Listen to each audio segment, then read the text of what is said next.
감사합니다.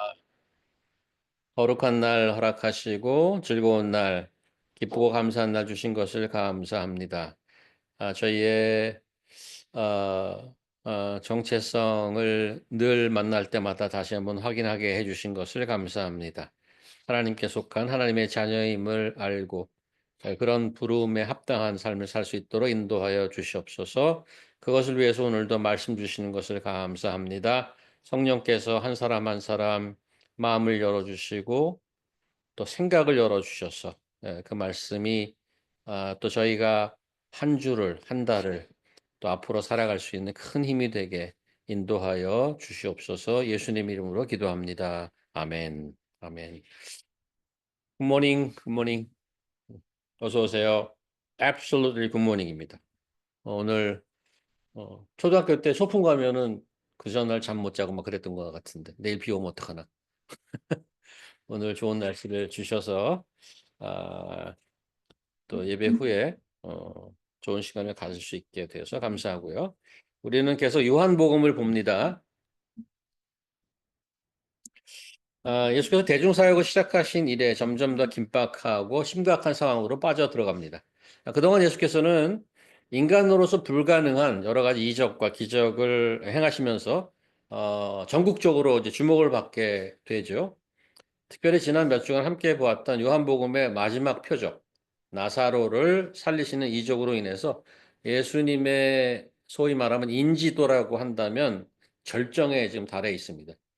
하지만 동시에 예수를 제거하려는 유대 종교 지도자들의 음모 역시 클라이맥스를 동시에 향하고 있습니다. 요한은 이런 모든 상황이 아, 6월절이라는 특정 시점을 향해 가고 있다는 것을 반복적으로 리마인드 해주고 있습니다.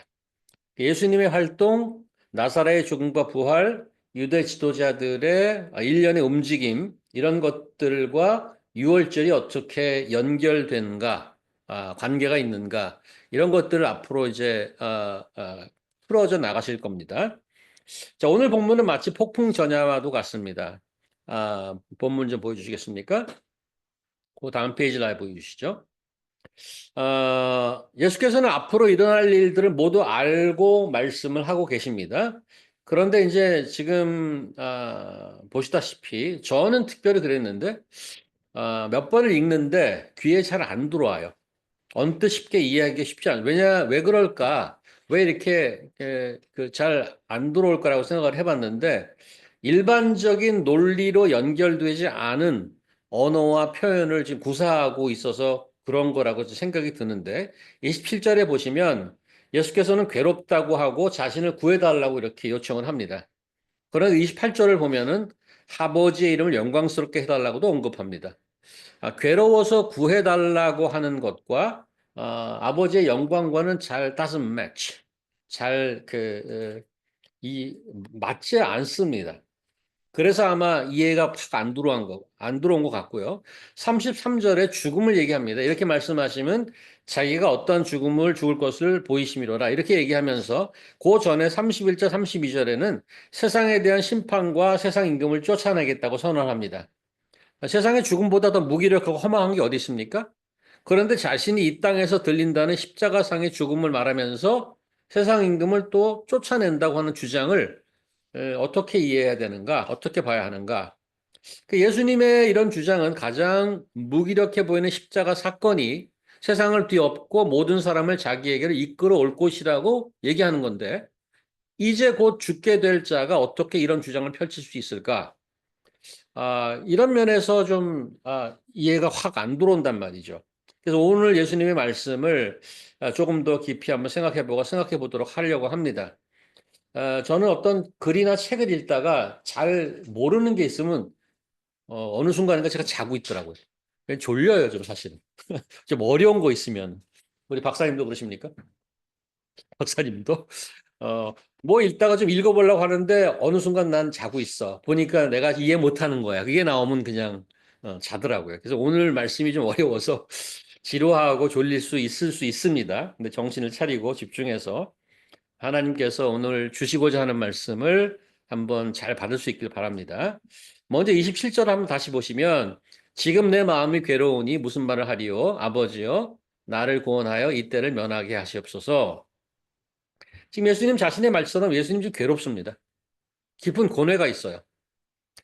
이 부분은 이제 마태, 마가, 누가, 요한에서 공통적으로 기록하고 있는 겟세마네 동산의 기도 있잖아요. 요한에는 그게 나타나지 않습니다. 근데 내가 짐작하기에 지금 이 부분이 겟세마네 동산의 기도를 요한식으로 표현한 거라는 생각이 들어요. 다른 세복음서 소위 공관복음이라고 그러죠. 거기는 다 겟세마네 기도가 나와 있습니다. 근데 여기는 이런 식으로 표현하고 있습니다.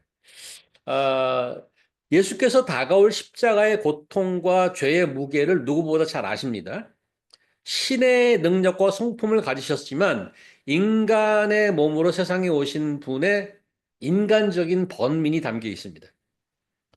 우리 같은 인간은 예수께서 느끼셨을 만큼의 무게감은 아니더라도 살다 보면 감당하기 힘든 일들이 우리한테 있습니다. 그런 일이 있으면 할 수 없이 무릎을 꿇게 되잖아요. 주님, 이 시간을 좀 면하게 해 주십시오. 이 시간을 좀 지나가게 해 주시고 해결해 주세요. 라고 기도하지 않습니까? 그런 순간이 있습니다. 예수께서는 지금 괴롭습니다. 이 시간을 면하게 해주리 기도하는데 그런 말만 하신 것은 아닙니다. 바로 그 다음에 보면 그러나 내가 이를 위하여 이때에 왔나이다. 아버지여 아버지의 이름을 영광스럽게 하시옵소서. 인간적인 고뇌가 있는 것은 맞습니다만은 그것을 넘어서 하나님의 아들로 왜 이 땅에 오셨는지를 분명히 인식하고 다시 한번 리컨펌하고 있는 것으로 보이십니다. 예수께서 이 땅에 오신 목적은 바로 아버지의 영광이었단 말이죠. 충격적인 것은 하나님 아버지의 영광이 어떻게 드러나는가? 내가 어디 가서 뭐 퍼포먼스에서 1등을 한다든가 무슨 상을 받는다든가 그렇게 해서 이게 우리 아버지 때문에 제가 다 여기까지 올라왔습니다. 이런 것인가? 근데 그런 게 아니더라고요. 아버지 영광이 어떻게 드러나는가? 순종이었습니다.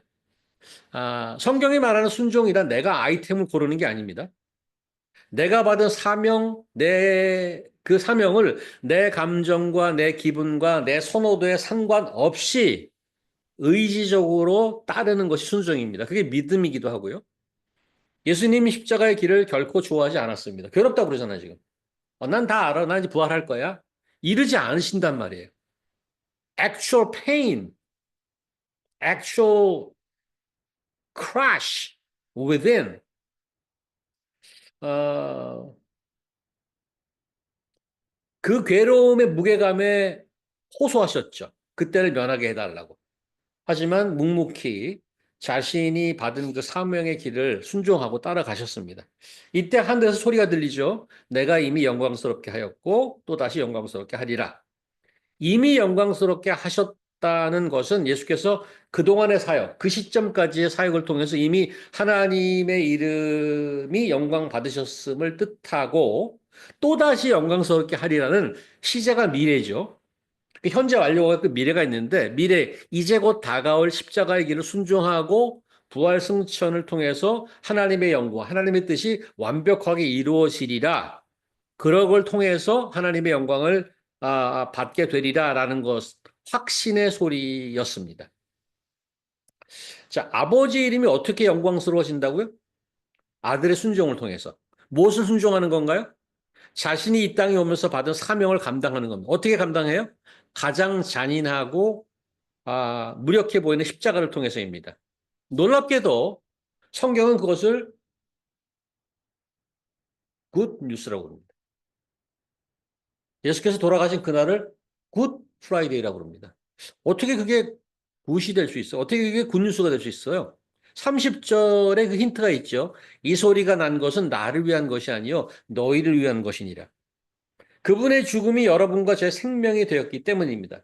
십자가는 굿 뉴스, 복음의 역설적인 선언이라고 할 수 있습니다. 겉으로 보기에는 굿이 아닌 것처럼 보이는데 페인과 괴로움과 힘든 것인데 that is good, not for me, but for you.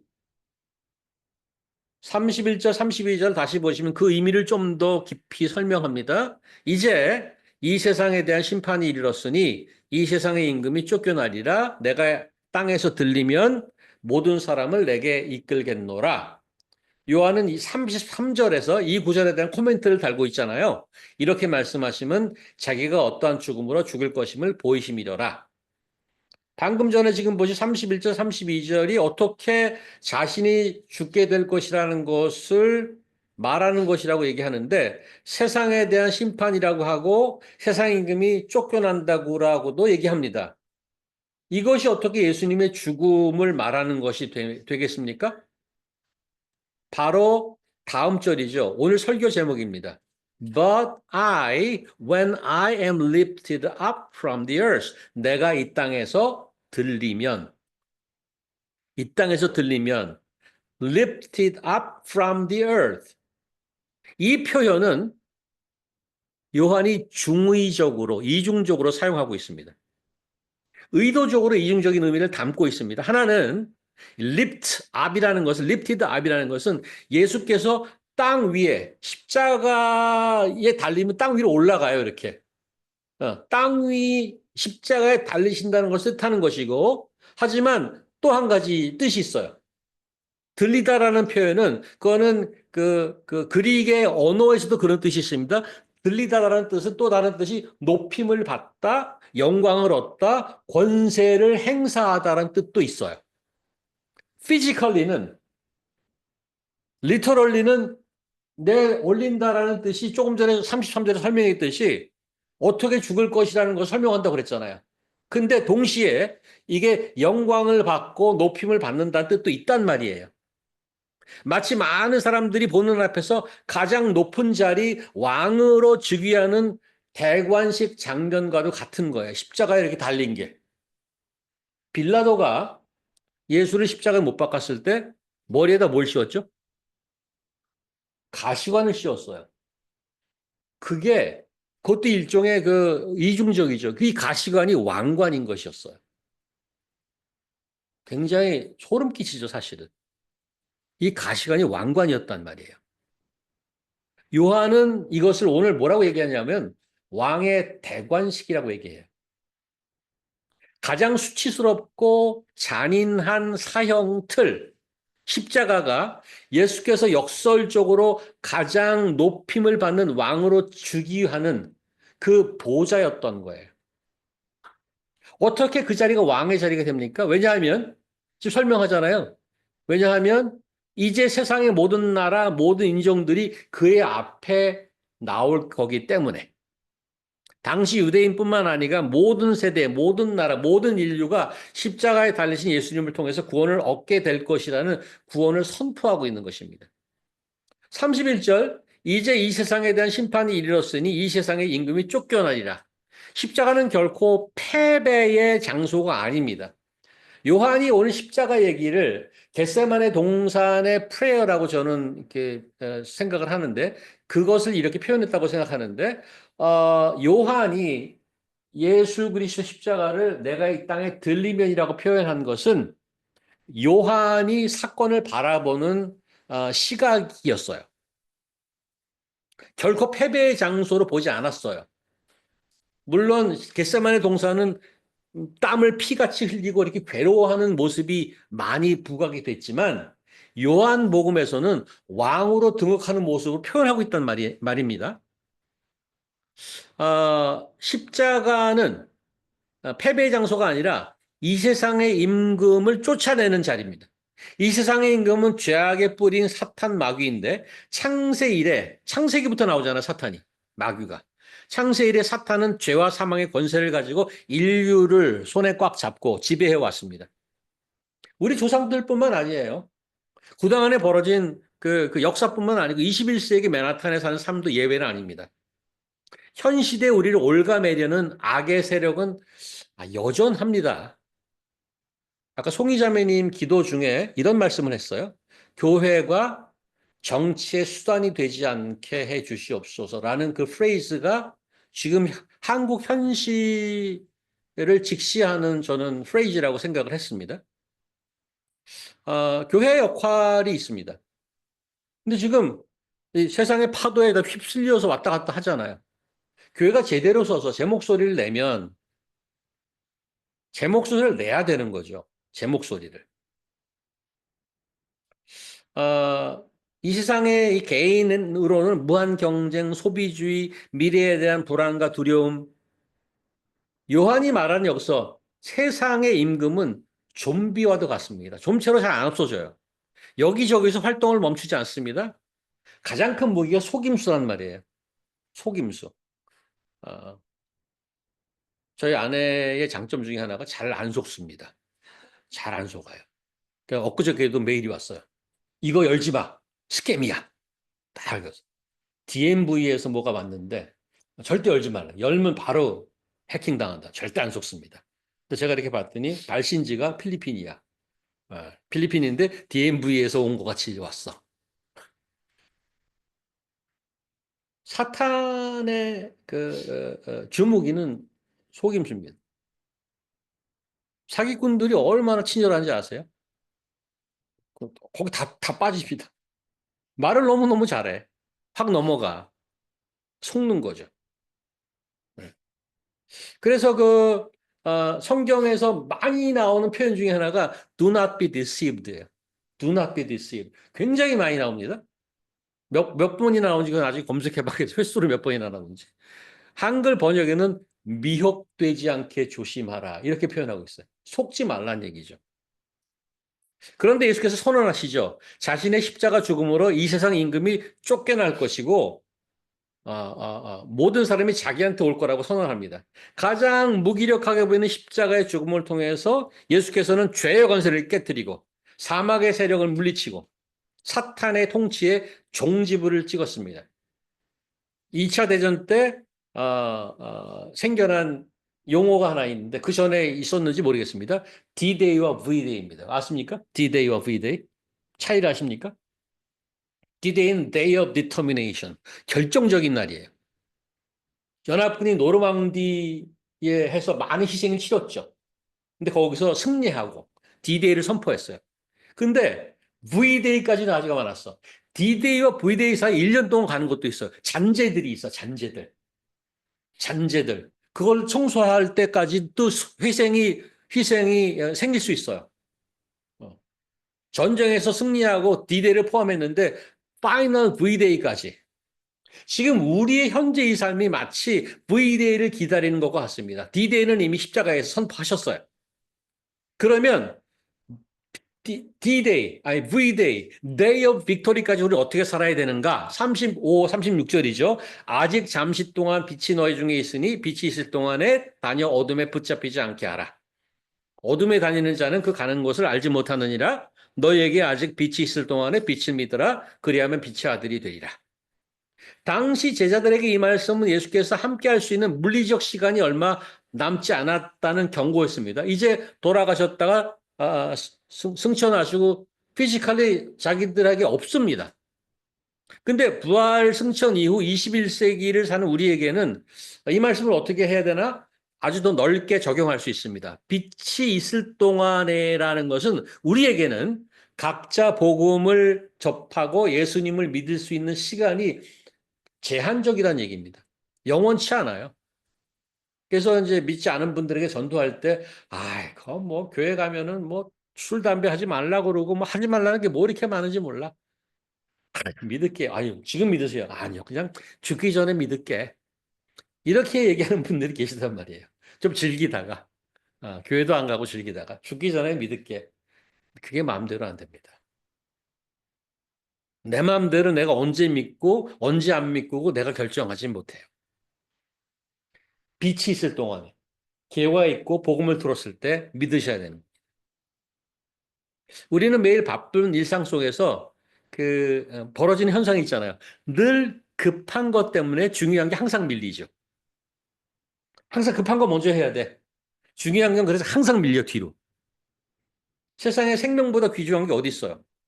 이 땅에서 영원한 생명을 얻는 구원의 시간이 제한적이라는 경고를 주고 있는 것입니다. 우리의 가장 중요한 영원한 생명을 위한 중요한 결정, 이 자리에 혹시라도 여러분 중에 아직 그 결정을 안 내리신 분이 있으면 오늘 이 시간 here and now 그 예수를 믿으시기 바랍니다. Now is the time. 지금 이 순간이 믿음의 시간입니다. 빛이신 예수님을 믿고 그분을 my Lord and Savior로 영접하셔서 영생의 시간, then it will start right now.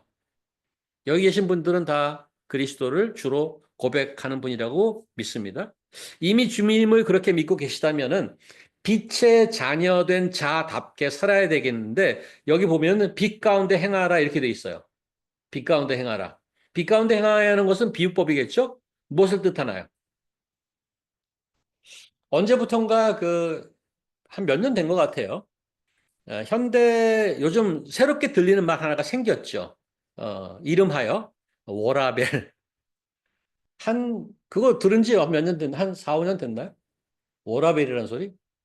얼마 되셨어요? 그 전부터 들으셨어요? 10년 됐나요? 그런 거예요. 제가 느리군요. 워라벨입니다. 워라벨의 원어는 work and life balance입니다. 일과 내 개인적인 삶의 밸런스를 이루어야 된다는 거예요. 그 워라밸이 있어야지 좋은 삶이라고 얘기하는 거예요. 아, 훨씬 이전에 이런 얘기도 있잖아요. 야, 우리 먹기 위해서 사냐, 살기 위해 먹냐. 이런 말도 했어요. 그럼 워라밸을 그런 식으로 표현하면, 야, 일하기 위해서 사는 거냐, 살기 위해서 일하는 거냐. 도대체 뭐냐? 일과 삶의 균형이 있어야 되는 게 워라밸인데, 저는 이렇게 이제 이의를 제기하고 싶습니다. 누가 이 프레임을 짰냐 이거야. 워라밸이라는 프레임을 누가 짠 거야? 마치 as if 우리의 삶은 일밖에 없는 것처럼 보여요. 일밖에 없는 것처럼. 완전히 기계야. 그 프레임에서 벗어나야 된다고 생각한 제가 조심스럽게 새로운 말을 하나 만들어 봤습니다. 뭐라고? 하나벨이라고. 워라벨이 하나벨.